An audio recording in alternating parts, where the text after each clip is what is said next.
Throughout the years, I've tried many different cameras for my YouTube videos and for vlogging, but my favorite one out of all of them is this one that I'm filming on right now.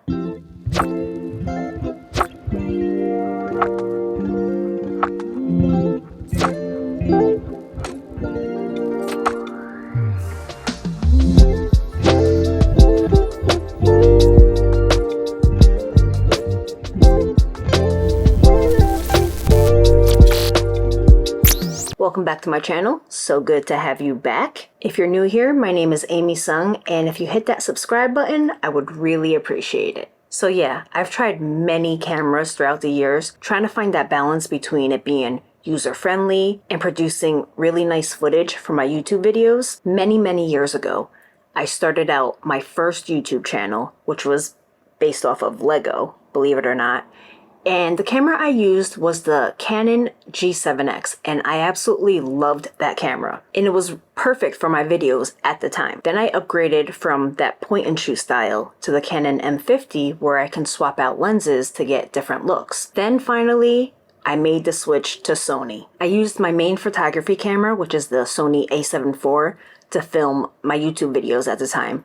I even filmed some in-studio videos here with the GoPro and the DJI action cameras. I've also tried the Sony ZV-E10 Mark I, which I did really like, then the Sony ZV-1 Mark II, the Sony A7C Mark II, which I also do love, and the DJI Osmo Pocket 3. But my favorite camera for filming any sort of video, whether it be a vlog or in-studio, is going to be the Sony ZV-E1. So the footage now that you're seeing is filmed on the Sony ZV-E1. This camera is such a beast for video. I'm not going to go over all the specs of the camera in this video because there's tons of videos out there already on the specs, and they're going to give you way more information than what I can give you. But the Sony ZV-E1 is definitely not cheap. It's about $2,200 USD. But is it worth it?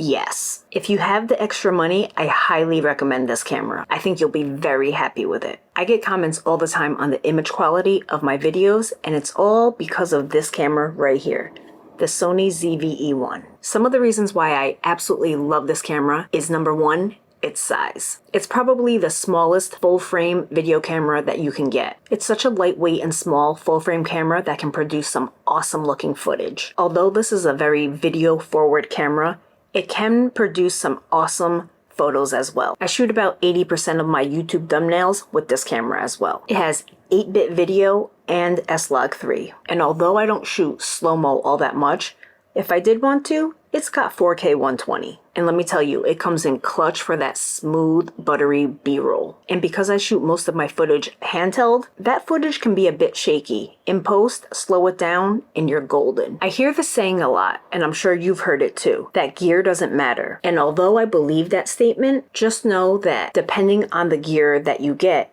you may eventually grow out of it, because there are limitations. I think if you're trying to be a filmmaker or are serious about video, then I think you should invest in yourself and get a camera that's gonna last you for many years to come. Something that you won't grow out of in a year or so. I used the Canon G7X for the entirety of my first YouTube channel, but I eventually grew out of that camera and I wanted more. It was a great starting point for me, and it made me realize that I wanted to get more serious about video. So I've had the Sony ZV-E1 now for almost a year, and I absolutely love it, and I don't see myself changing cameras anytime soon. If anything, the only camera I would upgrade to would be the Sony FX30.